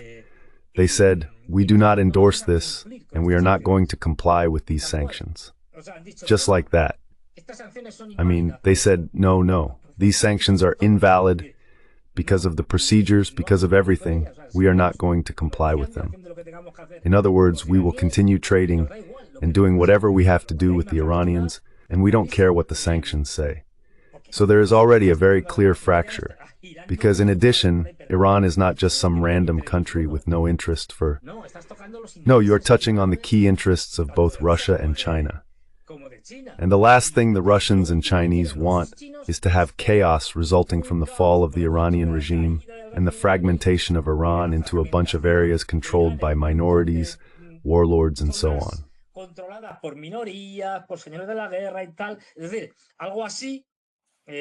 That is to say, something like this. Out of control, which destroys all interests, both Russian and Chinese. Both the Belt and Road Initiative, which is going down the drain. They already have it quite complicated after the polls, but anyway. And then the Russians, who are setting things up in the Caspian, right next to the Caucasus, just what they needed. In other words, when it ends, in fact, the Iranians are still working with the Russians on the famous North-South Economic Corridor, which they are working on. And, well, in the last, I don't remember, 60-something kilometers of railway, that would connect Iran with the border of Azerbaijan. It has just been completed. Hector, yesterday, there are a lot of vested interests there, and Iran cannot be lost. Iran is a key piece that cannot be lost.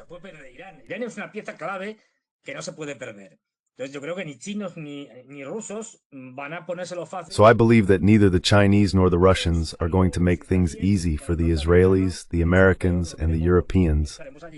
Let's not forget, because we'll also be there one way or another, in starting a new war. And we'll see, because as I said, the situation is very serious. Besides the fact that, indeed, this would throw the whole region and the oil-producing countries into chaos, who knows what could happen? Prices could skyrocket, no one knows. $120 a barrel, or maybe more. Who knows? That is, you're provoking chaos, which is, on the other hand, what the United States is interested in. Generating chaos. Israel, too. I'm still not clear about this. It's probably something reciprocal, as is usually the case. The Israelis use the Americans, and the Americans use the Israelis.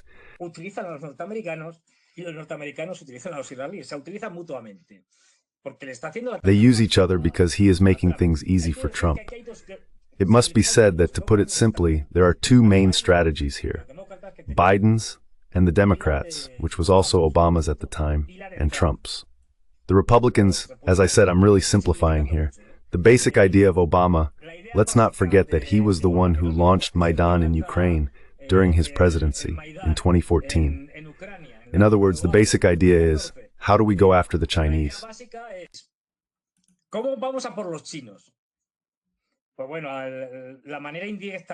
Well, the Indian way is easier to go after the Chinese because it's just too complicated otherwise.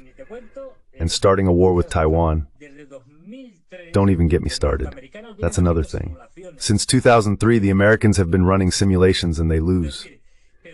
Since 2003, among other things, because there have been some very high-profile cases that later came to light because they deceived themselves. Sometimes they win, but by cheating. They cheat, and it's getting worse and worse. No, they don't win. There's just no way. And if they do win, it's at such a cost. The Democrat strategy was a fantasy, but the thing is, we live in a world where strategists and politicians live in an unreal world.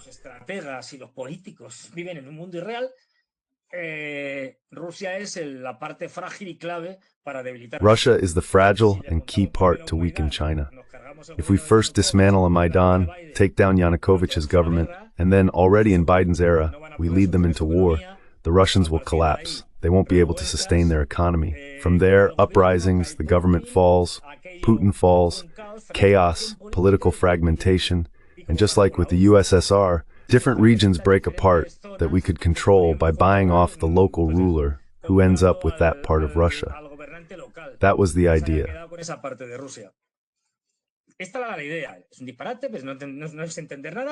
It's nonsense, because it means not understanding anything. But that was the idea, the one most proclaimed. And they held conferences where they drew maps carving up Russia, saying, moreover, look, we'll give it an ethnic component. These are the Palamuriats, this will be the area of the, the Yakuts, things like that, right? Well, that was the idea, since it's not working for them, but rather the opposite. Then Trump comes along and changes things. He says, no, China's real weak point, and the one that's attainable after the disaster in Russia, is Iran. We have to go after Iran. That is, if you cut off Iran, if you take down Iran, you've really hurt them. You've taken down the Belt and Road Initiative, as I explained last Friday.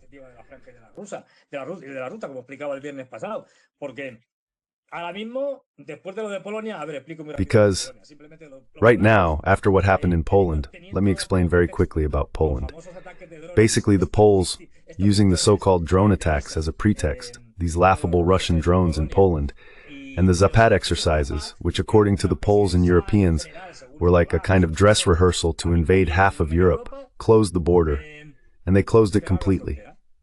With Belarus. Problem.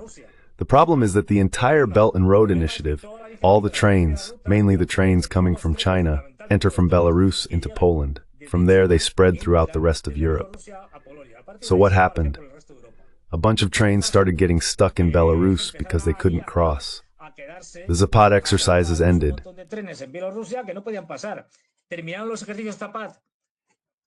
And what did Donald Trump say? More than 150 freight trains. More than 150 trains, between 50 and 150 cars, and losing money by the minute. Because every day you're stuck there, twiddling your thumbs at the border, you're losing money. Well, then Donald Trump and his administration came along and said, the Zapad exercises are over, the excuse is over, and they said, no, well, the border, now that we've closed it, we're going to close it permanently. At that point, of course, the Chinese, I've been reading things about the Chinese these days, were calling the Poles, well, I don't want to use bad language, but basically idiots and worse, meaning they were saying Poland had to be dealt with, more or less.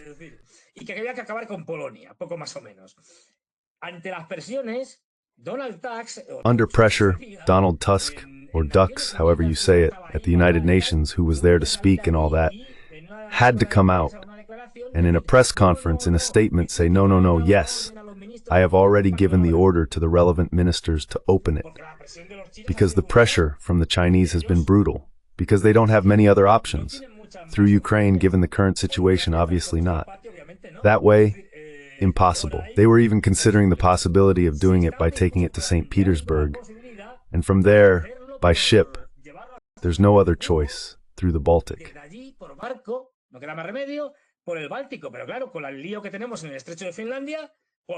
But of course, with the mess we have in the Gulf of Finland, things aren't exactly looking good for much else either. In fact, they're already running serious tests with that famous ship that made the news a couple of weeks ago. I'm going to call it that now. To use the northern route, the Arctic route, the Belt and Road route, or as the Chinese call it, the effective Belt and Arctic Road. Because that's pretty much all they have left. They have one route to reach Europe, which is the southern one, and they reactivated it this year. But of course, if Iran falls, the southern route is finished. I mean, which one is it? From Central Asia, China, Central Asia, Iran, Turkey. But if Iran goes down the drain, it's over.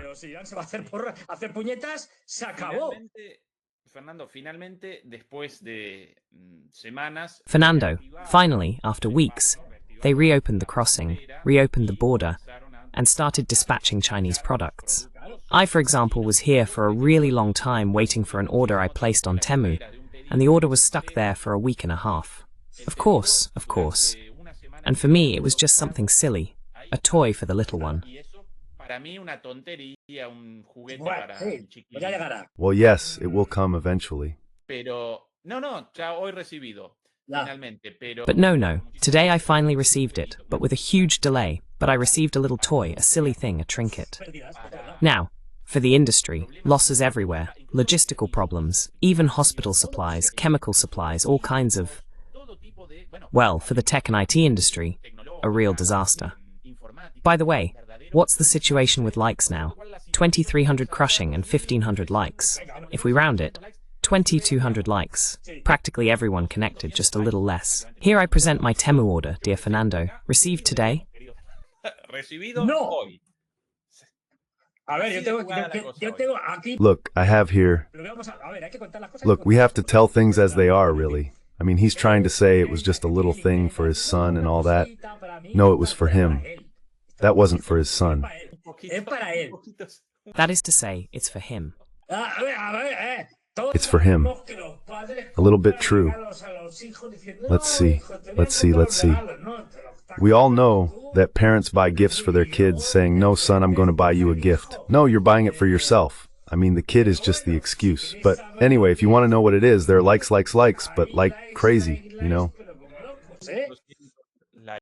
We want likes. Well, Fernando, last topic. One thing I was going to say, I'm losing my train of thought. Well, I just want to say, if Trump's strategy is to turn Iran upside down, to create huge problems for both the Chinese and the Russians, then it's clear. I mean, to what extent is Trump using that nutcase Netanyahu to do his dirty work? Because a lot of the Americans are going to bomb, but they're not going to do much more. But the ones who will have to figure things out, let's see what they do. And the ones who are going to get hit, above all, the ones who are going to get bombed, are not going to be the Americans who are far away. The bombings, the missiles, are going to hit the Israelis. So, well, let's see, but things are looking really bad, really heated, and it just keeps getting worse. But anyway, let's move on to the next topic because this is getting tough. Alemania, por aquí, por estos pagos. Germany, over here, in these parts. From bad to worse. Pay attention to this. This is from the British press about Germany. This week, a lot of news about the disastrous situation in Germany. Russian satellites are following ours, warns the German defense minister. Boris Pistorius emphasized the need to develop offensive capabilities in space as a deterrent against hostile actions. The German defense minister warned that his country's satellites are being followed by Russian satellites. Boris Pistorius, a rather regrettable figure, by the way, expressed his concern about the presence of Russian Luch Olymp satellites near Intelsat satellites used by the German armed forces and others.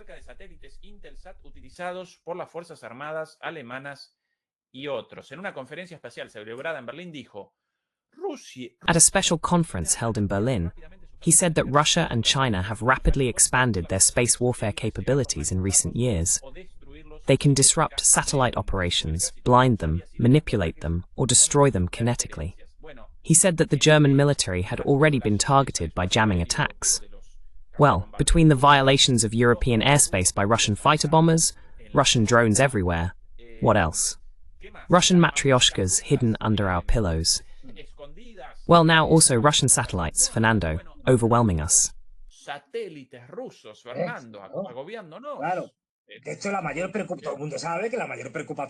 In fact, everyone knows that the biggest concern for the Russians isn't the German satellites, which are like 2 or 3 satellites. I mean, it's absurd. Come on. It's obvious. More than obvious. It's something everyone knows. It doesn't even need to be said. That Russian satellites spy on the Americans, and vice versa, of course. I mean, Germany probably has 4 satellites. Are they really worried about the... Besides, I think they were part of the Intelsat system and so on. I mean, are the Russians really worried about the German satellites? It just makes me laugh.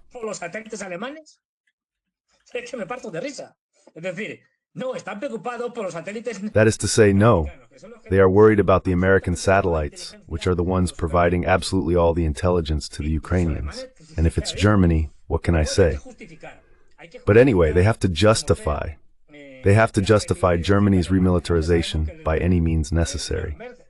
We already know that Mr. Merz is convinced and fully dedicated to turning Germany once again into the leading military power in Europe. This is a most reasonable thing. I mean, since Germany has no warlike or militaristic tradition behind it, well, Germany is now in the process of remilitarization, but in a brutal way.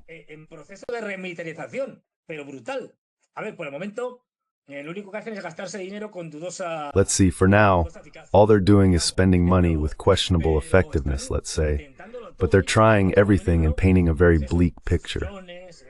So drones, satellites, I don't know what'll be next. Probably something they come up with.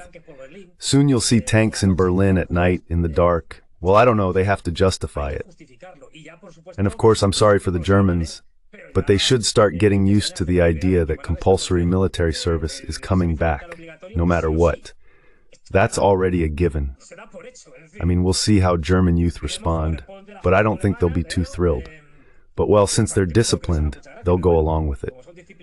But that's the plan. And of course, I don't know if you have Merz's statements, the second to last ones, because, let's see, I mean, from this week, not from Merz, but maybe before those, Fernando. This one here. Quizás antes de esas, Fernando, estas de aquí, porque concatenan una declaración. Because they're stringing together one warmongering statement after another. They're linking them between the ministers. Here, the Minister of the Interior, Reuters. Here's the original publication in English. Yes, all original, the primary source. Germany will take measures to defend itself from the high threat of drones. Frankfurt, German Interior Minister Alexander Dobrindt said on Saturday that the threat from drones was high and that the country would take measures to defend itself.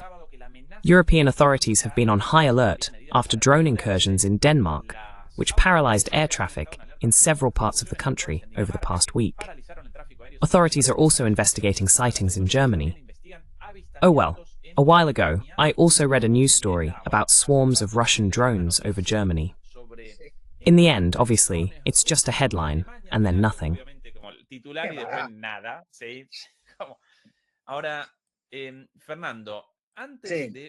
Now, Fernando, before we get to MERS, do you remember how all this started? Clearly, all these sudden and crazy provocations are the result of false flag actions. Obviously, that's what they represent. Now, how did all this begin? Who is the master of ceremonies here? Ursulina, Mrs. Ursula von der Leyen, with that story, the theatre of, they attacked the GPS system of my plane in Bulgaria. The Bulgarians themselves responded, no, that's nonsense. Everything was proven false. An invention. After that, the supposed Russian drones over Poland, then the planes, Russian fighter jets over Estonia. From there, Russian drones everywhere. In Denmark, now Germany, again Poland, if I remember correctly, Romania. Oh, and now Hungary too, Hungarian drones as well. Well, now Russian satellites are chasing German satellites and swarms of drones in Germany.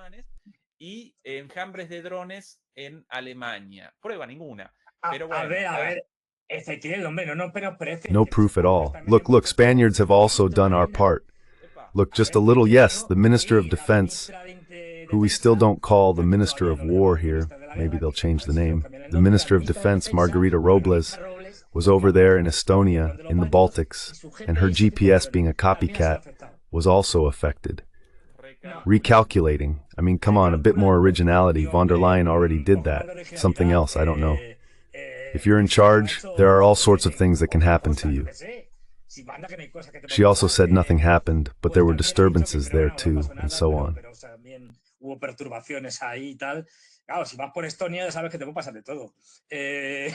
Of course, if you go to Estonia, you already know that anything can happen to you, given the way the Estonians are right now. But anyway, but notice that this is already constant. I mean, from von der Leyen with her, let's say, GPS disruptions and so on, to the famous measure that was leaked, which the French Ministry of Defense had taken, for French hospitals to prepare to receive thousands of wounded and dead in case of a possible war.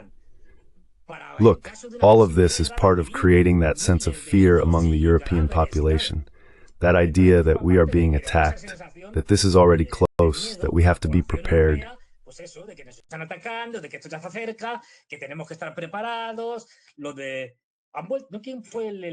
Who was the last idiot who went and said again, after all that about the European Union and so on, that we need to buy canned food for 72 hours or for 4 or 5 days and all that?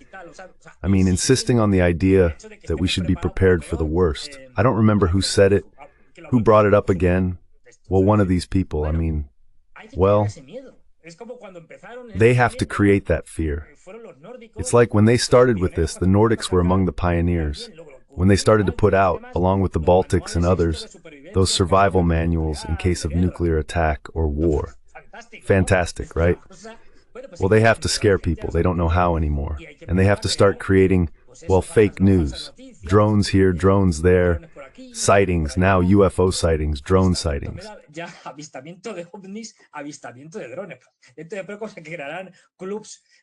So, I think drone spotting clubs will be created. Instead of going out at night to look at the stars and all that, people will go out to see if they can spot a drone. I mean, this is really the height of absurdity. But anyway, being in this situation has to create that sense of fear. It has to justify rearmament, of course, because if we're seeing drones coming from everywhere, we have to rearm, and those 800 billion that the European Union is going to spend on rearmament, well, they would be more than justified in the face of this constant violation of European airspace by the Russians, you know?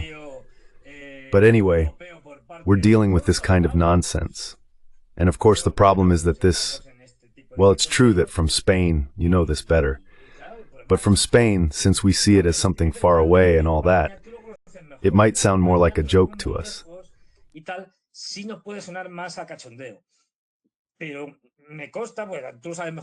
But I know, and you know this better than I do, that people in Germany, Poland, the Nordic countries, the Baltics, and so on, take this seriously. I mean, they keep telling them these delusions, and in the end they say, no, no, the Russians are going to attack us. And you think, come on, calm down, they're not going to attack you.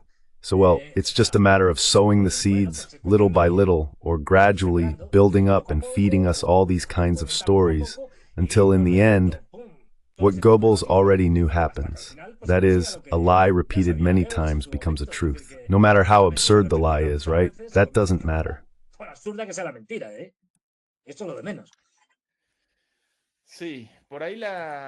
Yes, there's the answer to all these crazy things Lavrov is saying about Germany. Interesting, we can show it if you want. But you wanted... No, very quickly, because this... Yes, just so we can see the level this guy and his diplomacy are at.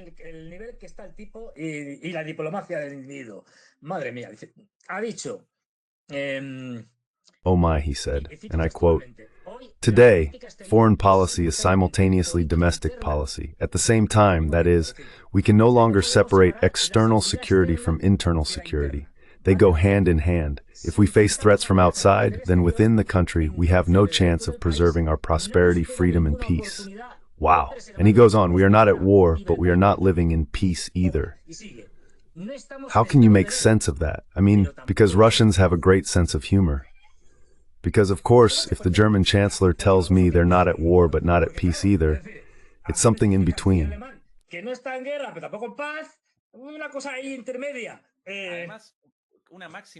Also, it's a bit like a maxim from Mao's book, isn't it? Yes.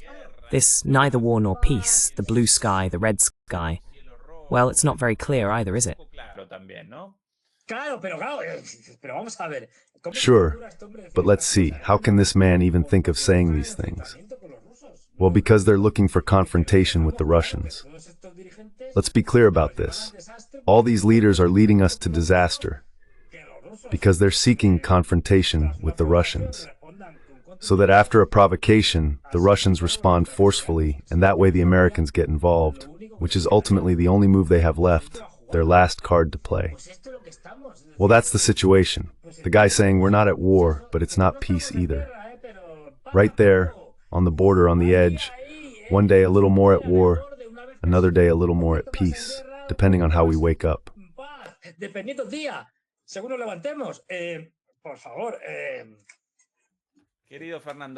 Please, dear Fernando, let's wrap up with a bit of humor, because Santiago Martinez's broadcast is about to start.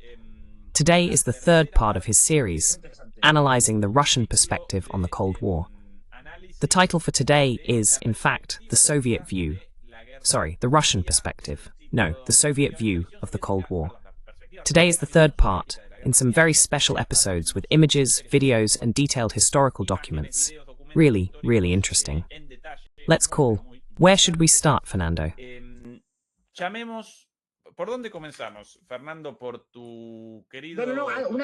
For your dear... No, something just occurred to me. Very quickly, very quickly. Look, from now on we can talk about the Merz doctrine as the Schrödinger doctrine, after the famous Erwin Schrödinger, one of the fathers of quantum physics, because he has brought a concept from quantum physics into politics, which is that until we open up Merz's brain, we won't know if he is at peace or at war, like Schrödinger's cat. That is, we don't know if he's dead or alive. So this, is Germany at peace or at war? We don't know. We have to open him up, prepare his skull here, open up Merz's skull to know, at the moment we observe Merz's big head, whether Germany is at war or at peace. Yes, but what if the head is empty, Fernando? Air instead of a brain. If there's no cat, in this case, I mean, well, nobody knows. Now you've made it difficult for me. Let's start with your buddy, your great friend. Today. The King of Spain, right? But in this case, what's really striking here, next to Zelensky with platform shoes, it's something else. Pay attention to this, no problem with short people, with the vertically challenged, but with short people who are insecure. What's the need for those 70-centimeter high platforms because of this guy's complex compared to everyone else? So proudly short, what's the problem? Check out Zelensky's custom-made platforms, 15 centimeters, not just in the back, but in the front and back. And on top of that, he barely reaches the king's shoulder. And with the hair.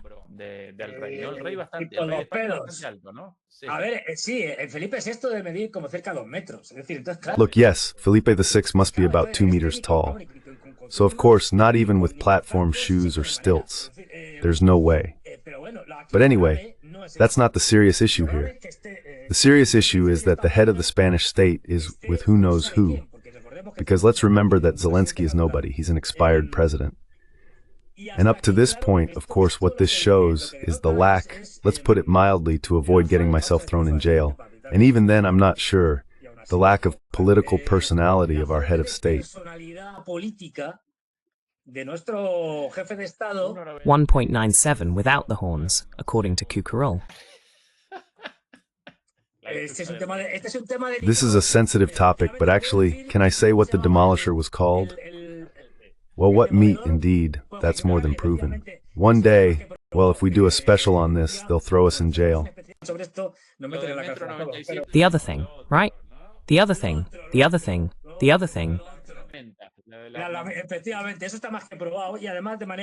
Indeed, that is more than proven, and moreover with numerous cases and with names and surnames, if I told you. But anyway, let's suppose, in principle, the king, the head of state, in a constitutional monarchy, does what the government of the day tells him to do. But of course, you can't just do anything the government tells you to do. And if this man had had a minimum of dignity, which is highly doubtful, let's say he does, and a minimum of political personality, he would have said, look, I am not meeting with this man. And especially now, I mean, he's not even a president. He's not even a head of state.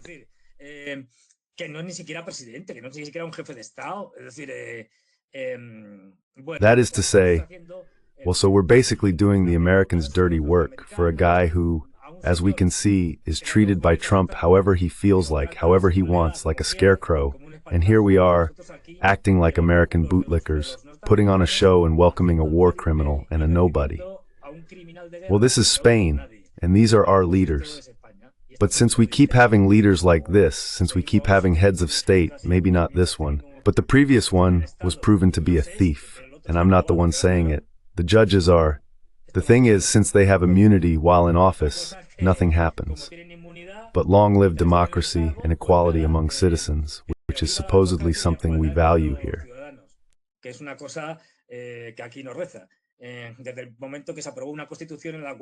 From the moment a constitution was approved, in which we have a head of state who, in addition to being appointed for life, which is, as everyone knows, the most democratic thing in the world, since lifetime positions are super democratic, on top of being for life, the position is inherited.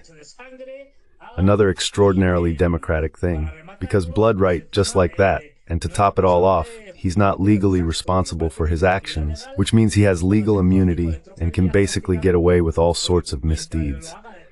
Because as long as he does them while in office, nothing happens. If I did half of what the emeritus, the previous king, did, I'd be locked up in a cell for the next 300 years. And let's remember that, despite all that, the decisive factor in his downfall was caused by the elephant hunting.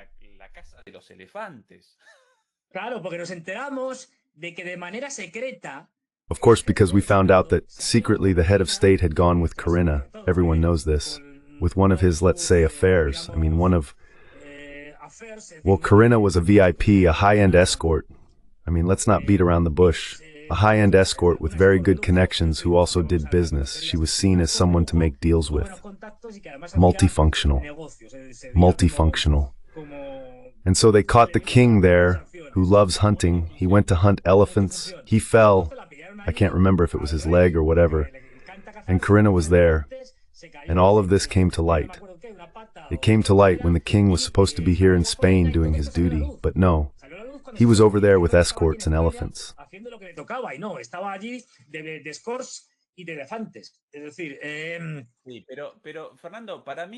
That is to say, yes, but Fernando, for me, more than the outrage over embezzlement of funds or corruption scandals, the decisive factor in public opinion was that photo with a poor dead elephant and the king next to it. That sparked the indignation of the Spanish people, and that determined the king's departure. No, pero luego sí, pero luego ya empezó a salir y a salir y a salir. Yes, but then it just kept coming out and coming out and coming out. Of course, they put the son-in-law in jail. Well, of course, and he had to be put there. I insist they did everything possible and impossible to keep him from going to jail. You know, but it was so obvious, so blatant. I mean, it was just for show. He was there for a year or two, I don't remember. And then they let him out under some special arrangement. I don't know what. So it was something like that. And honestly, jail was better than being outside. I mean, come on. They basically gave him a palace there. So, but anyway, of course, the cases piled up. The corruption of his son-in-law, his family, and especially himself. And in fact, as is well known, the king was forced to abdicate because they saw the 1978 regime was in danger, this pseudo-democratic constitutional and bipartisan regime. And so as they saw things were going from bad to worse, they said, no, he's out. Let's put the son in.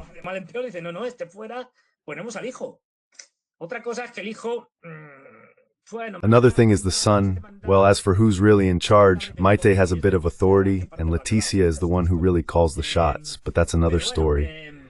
Anyway, we have this guy who's a bit of a fool. Really, he's a simpleton. I mean, he just does what he's told. He doesn't have a clue about anything. But Leticia, everyone who knows her and who has written books, articles, and all that, I'm not revealing anything new. They say she's formidable and very vengeful, so watch out. Oh, really? Yes, formidable and very vengeful. To really, well, dangerous levels. So it's better to leave that subject alone with the king. Yes, who, as I said, seems a bit dumb to me. But anyway, I can't say much more here because otherwise, as I said, I'll end up in jail tomorrow because this is a democracy, as everyone knows.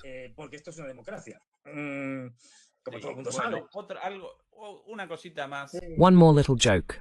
Another one, just like the king, your buddy, your great friend from the heart. Here's another one of your dear favorites. Oh, wow, Hillary, she looks so old. Here's Hillary, outraged after the assassination of Charlie Kirk, expressing her indignation over the demonization of figures in American politics, this whole thing about demonizing the other side. So here she is, very, very democratically, with her heart on her sleeve.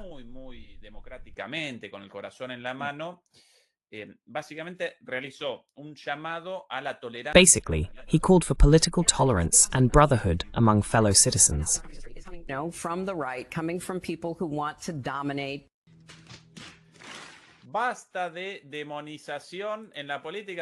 Enough with the demonization in politics, but only the Trump supporters demonize.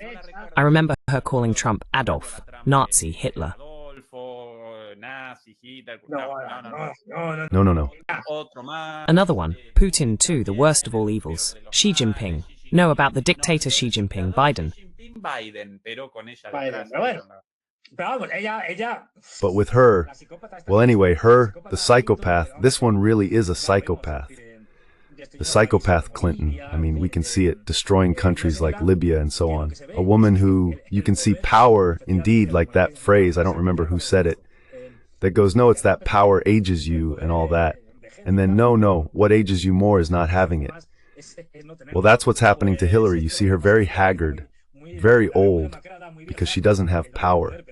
But this woman who destroyed Libya just like that, still with a rather unclear issue, to put it one way, which is what happened with the American ambassador in Libya and that rather strange death that occurred. It's not really clear how, and obviously it has a lot to do with this woman who was Secretary of State at the time and who decided to take out Gaddafi and take out Libya. We all know that joy, the excitement. What? False flag, what? No. Look, there are more than enough elements to say they took him out themselves.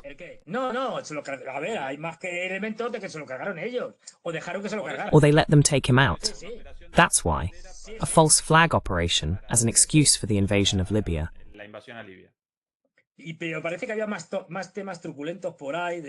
But it seems there were more shady issues around. Dirty laundry, things the guy knew. Well, a whole bunch of other things. Like this very nice lady who goes around writing her emails in a normal way on Gmail or Hotmail or one of those, who knows?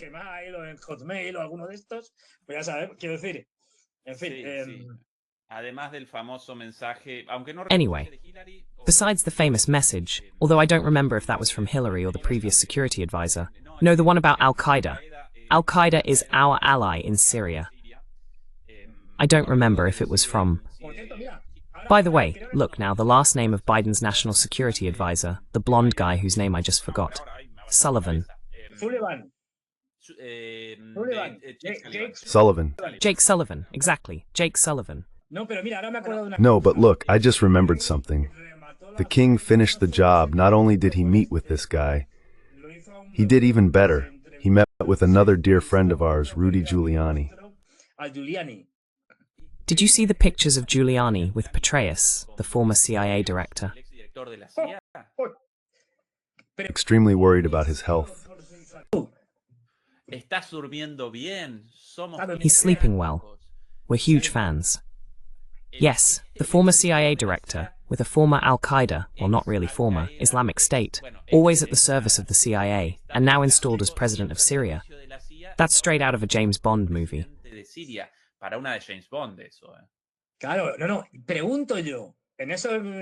Of course, no. No, I'm just asking. During that stay in New York, did they give him a sightseeing tour around where the Twin Towers used to be? I mean, just saying. And he says, no, man, this was done by my mentor and all that. This was... I'm just wondering if they gave him a tour around there. I mean, because, well, our king met with that presentable guy, which is also something else. I mean, we should remember what happened on March 11th. Let's round it off here. 2,009 likes, not 2,200. Choker, any doubts? I don't know, it depends on how you look at it. We present the unboxing of the little gift from Temo's shipment. But be careful, because this is a shipment from us, always suspected of being pro-Russian, pro-Chinese, pro-Iranian, pro-North Korean. Well, here it is at last, the payment for our work, dear Fernando. Finally, our payment. From Temu. Just in time. Also this, for all of you without kids, probably unknown, highly recommended. How cute, the little bag, the little bag. What are these pellets? Surely for all of you it's like, so what? But this, among friends, among parents of little kids, is recognizable. Check out this beauty. What's that, a car?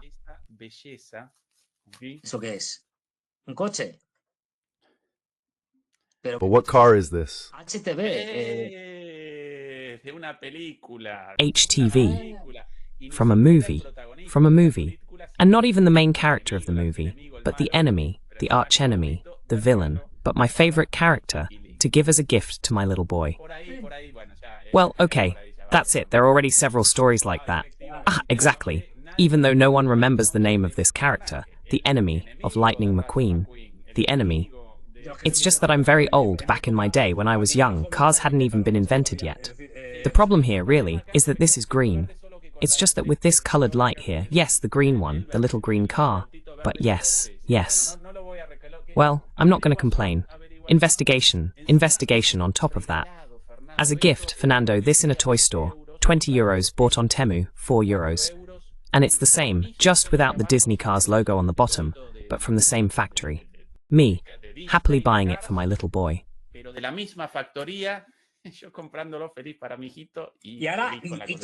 And there are still people who wonder why the Chinese are overtaking the West from a commercial standpoint. Well, it's very clear. They make the same things, sometimes even better, and they offer them at a price.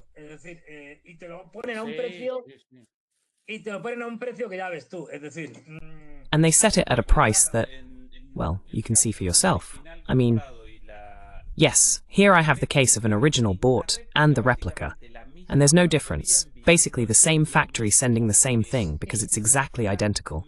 The same thing shipped from China at a quarter of the price. Well, Fernando, that's it. Whatever. Let's leave geopolitics behind. None of that. Dear Fernando, we'll be back on Wednesday. Wednesday. Let's see what it brings us, because I think this week might have a surprise or two. That's just my feeling. I don't know. Exactly. Exactly. Well, and now everyone to DMP Geopolitica, our sister channel with Santiago Martinez. And anyone who wants to join us on our English channel is welcome to do so, or at least help us spread the word among their English-speaking friends, acquaintances, and even enemies. Fernando, my dear, a hug. Bye-bye. See you later.